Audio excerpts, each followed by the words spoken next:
موسم البامية والملوخية قرب ينتهي، علشان كده انا بحب اعمل منهم شوية واخزنهم في الفريزر وقت ما يكونوا مش موجودين. اطلع واعمل منهم سهل. فانا هعرفكم طريقتهم النهاردة. اول حاجة هعمل البامية. بجيب حلة فيها مية مغلية، وهعصر فيها نص ليمونة وبحطها بقشرها عادي. بعد كده بجيب كربوناتو اللي هو بيكربونات الصوديوم. بحط ربع معلقة كده من اللي هي المعلقة الصغيرة، بحطها في قلب المية. بعد كده بقلبها تدوب مع بعضها، واكون غسلة البامية الاول وبعدين تقمعيها.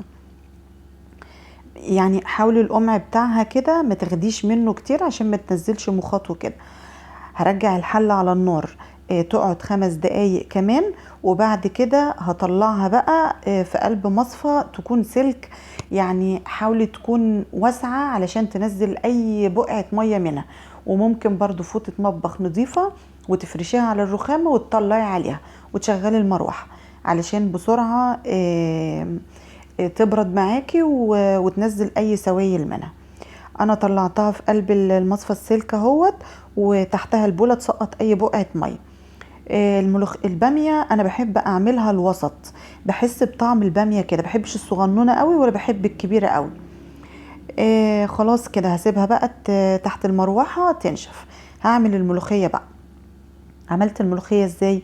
بجيب كوبايه ميه تكون ساقعه قوي، وبعد كده بحط فيها ربع معلقه سكر. هدوب السكر، وبعد كده كمان هحط ربع معلقه كربوناتو، ربع معلقه صغيره. بيحافظ على اللون بتاعها اخضر زي ما حطينا في الباميه برضو. بيحافظ على لونها يتنيها اخضر وجميل. دوبتهم بقى كويس كده، وبعدين هجيب الكبة. عايزه تخرطيها بالمخرطه، مفيش احلى من المخرطه. بس طبعا بما انك هتعملي كميات فهتاخد وقت منك كبير ومجهود وهتتعبي، فانا بنجز بالكبه وبرضو بتطلع حلوه جميله جدا مش وحشه. فحطيتها هي في قلب الكبه، وبحط شويه ميه بساط كده صغيرين علشان تمشي الكبه معاكي. لما اللي تحت كده ناعم كملت الباقي اهوت، وحطيت شويه ميه كمان من اللي هي فيها السكر والكربونات. برضو بخلطها اهوت، وبحاول ان انا اخلطها كده متقطع واحده واحده علشان ما تنعمش معاكي.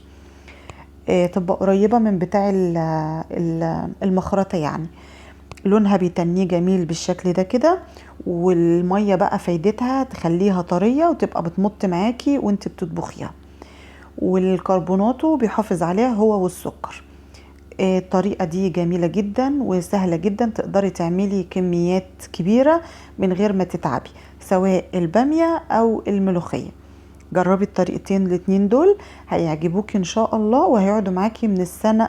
يعني هقول من السنة للسنة. يعني على ما موسمهم يخلص دلوقتي ان شاء الله، لو انت عاملة كمية كبيرة هتلاقيهم ان شاء الله في موسمهم الجاي. شايفين البامية خضرة ازاي؟ وعلى فكرة والله الاضاءة ظلماهم، لان انا بصور بتليفون تاني غير اللي انا كنت بصور بيه. فهم شكلهم في الحقيقة احلى من كده بكتير.